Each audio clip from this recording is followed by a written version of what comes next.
Student, good morning all of you. हाँ, देखिए सबसे पहले आपसे हम कुछ प्रश्न कर रहे हैं, है ना। हिमांशी, आप बताइए, क्या आपने अपने आसपास किसी भिखारी को देखा है? यस मैम, है ना। क्या मांगने आया था वो? चावल नहीं ले रहा था, पैसे मांग रहा था, है ना। आपने दिया उसे? यस मैम, दिए, है ना। अब बताइए, रिया, आपको बताना है, क्या आपने कभी किसी गरीब आदमी की मदद की है? हाँ, किस बात के लिए? उसके पास कपड़े नहीं थे तो कपड़े देने के लिए, है ना। ठीक है। अब देखिए, आज जो हम चैप्टर पढ़ने जा रहे हैं उसका नाम है गीली मिट्टी। चैप्टर सेकंड में फर्स्ट पार्ट है ये, 7th क्लास का है ये, है ना, 7th क्लास का। और चैप्टर का नाम है गीली मिट्टी। गीली मिट्टी, ठीक है, गीली मिट्टी। गीली मिट्टी के लेखक कौन है? अमृत राय।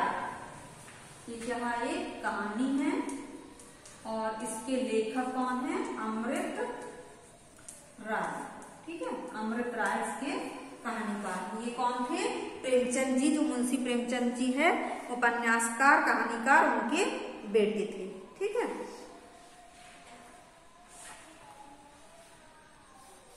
हाँ, तो आज ये चैप्टर हम आपको पढ़ाने जा रहे हैं। आप लोगों को ही पढ़ना है और शब्दार्थ की मदद भी लेते जाना है।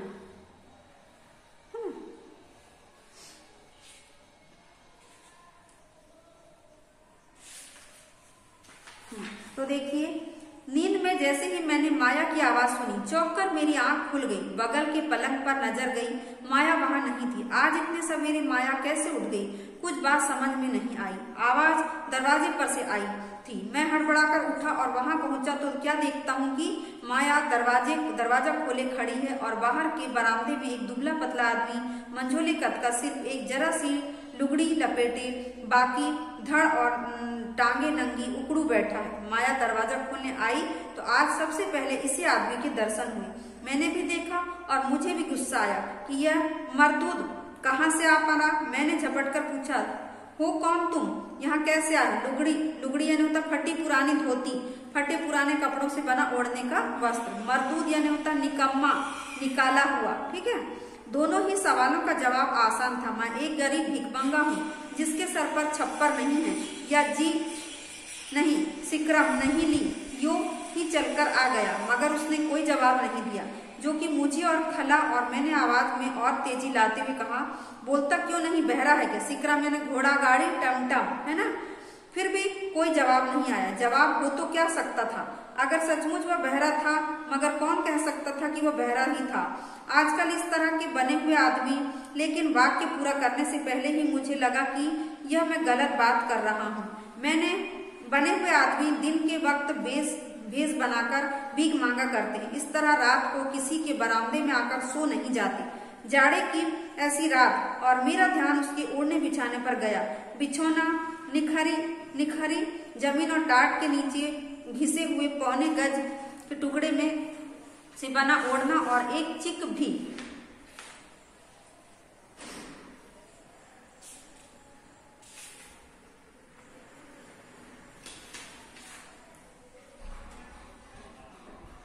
जो उसने हमारे दरवाजे से उतारकर अपने ऊपर डाल ली थी। उस वक्त जब एक गद्दे और लिहाफ से मेरा काम ठीक से नहीं चलता, जी होता है कि और कुछ ओढ़ ले। कैसे कटी होगी इसकी रात? नींद तो क्या आई होगी, दांत बजते रहे होंगे, जांघों में हाथ डाले राम का नाम जपता रहा होगा, या शायद टहलकर ही रात काटी हो। किसने देखा है और किसको दिखाने के लिए यह शक्ल बनाई है? इन ठंडी सूनी दीवारों को बने हुए आदमी, यह क्या बना हुआ आदमी है? और अपनी बात मुझे खुद सताने लगी। चिक यानी होता है एक किस्म की घास या बांस से बना पर्दा। लिहाफ यानी होता है रजाई, ठीक है।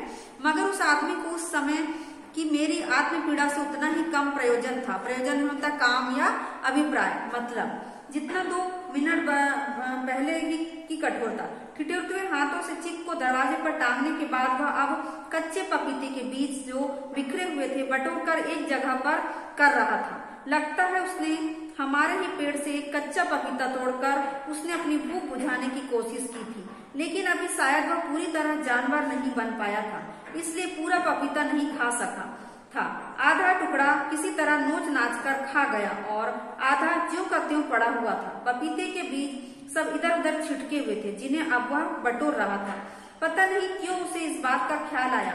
वह यह भी सोच सकता था कि जिसका घर है वह सफाई करवा लेगा, मगर नहीं, वह जानवर नहीं है कि सफाई का उसे कोई ख्याल न हो। जहाँ उसने रात गुजारी, जहाँ से अब वह जा रहा है, उस जगह को गंदा करके वह जाना नहीं चाहता। मैं नहीं कह सकता कि उसके दिल में क्या बात थी। हो सकता है बस इतनी ही बात रही हो कि यह सब गंदगी साफ कर दो, नहीं तो साहब नाराज होंगे और अपने नौकर को बुलाकर 10-5 घास लात उसे लगवा देंगे। जो भी बात उसके दिल में आई हो और जो भी उसके पहले के तजुर्बे यानी अनुभव में रहे हों, मैं कुछ नहीं जानता। मैंने बस इतना देखा कि वह जाड़े के मारे ठिठुरती हुई उंगलियों से जैसे तैसे गंदगी इकट्ठी कर रहा था। देखिए, ये गंदगी को क्या कर रहा है, साफ करना है। तो हम क्या करते हैं, जहाँ पर खाए वहीं पे कचरा कर देते हैं, है ना। पता नहीं कैसे कैसे लोगों से उसका पाला पड़ता होगा, है ना। यहाँ पर है, क्या आपको पता है कि पाला शब्द के कई अर्थ होते हैं। पाला का अर्थ है सामना, काम करना, भीषण ठंड, अनाज रखने का बड़ा पात्र और अखाड़ा आदि। इस प्रकार से पाले के अर्थ होते हैं। क्या उस पर बीती होगी, दुनिया को वह कैसे समझाता होगा। आज इंसान जिस तरह तरक्की करता हुआ हजारों साल पीछे पहुंच गया है, जबकि वह पहाड़ की गुफाओं और जंगलों में रहता था और इसी तरह नंगा घूमता था और शायद इसी तरह कच्चे पपीते पर बसर करता था। इस तरक्की में इस आदमी का क्या हाथ है, और मुझे पता नहीं क्यों उस पर बेहद तरस आया। इस पर नहीं कि दुनिया में उसका कोई नहीं था। उसके पास कहीं अपनी एक नन्ही सी कोठरी भी नहीं थी और बस इसी आसमान के छप्पर के नीचे उसकी रातें बीतती थी। और यह कि इस ठिठुरती हुई सर्दी में उसके तन पर बस एक लुगड़ी थी और वह गाय बैल की तरह कच्चा पपीता खा रहा था। मगर इन सब बातों से ज्यादा इस बात पर कि उसने एक शब्द भी नहीं कहा। यह नहीं कि वह गीता का प्रवचन देने लगता या आला सुनाने लगता था, रो सकता था, मगर उसने कुछ भी नहीं किया। वह उठकर बैठ गया और चलने की तैयारी में जगह की सफाई करने लगा। उसने ना कोई शिकायत की, ना कोई फरियाद। कैसा अजीब आदमी है। इसने हमसे अगर खाना खिलाने की तलब की होती तो क्या हम उसे खाना ना खिला सकते, या कहा होता तो तन ढांकने के लिए 2 एक कपड़े न दे सकते। मगर अब शायद उसे इंसान से इतनी भी उम्मीद बाकी नहीं रही थी। अब तो शायद वह इसलिए जी रहा था कि मौत नहीं आती थी। अगर किसी तरह न आई तो एक रोज खुद जाकर हाथ पकड़कर खींच लाएगा और फिर उसी घिसे हुए ठाट के कफन में लपेटकर कोई मेहतर घसीट कर कहीं फेंक आएगा। देखिए फिर यहाँ पर होता है आला। उत्तर प्रदेश में प्रचलित एक लोकगीत। वाक्या यानी होता घटना। कहानी कहने में जितनी देर लगती है, वाक्या में उतनी देर नहीं लगती। अब उसने सब बीज इकट्ठे कर लिए थे और उन्हें फेंकने बाहर जा रहा था। इस वक्त मैंने उसे बतलाना जरूरी समझा कि इस तरह किसी के घर में घुस आना ठीक नहीं होता। अब फिर कभी मत आना। मगर अपने ही कानों में मुझे अपने शब्द खोखले सुनाई पड़े। वह लौटा और अपना टाट उठाकर चला गया। मैं हक्का बक्का उसे देखता रहा। मैं कुछ समझ नहीं पा रहा था कि मुझे क्या करना चाहिए।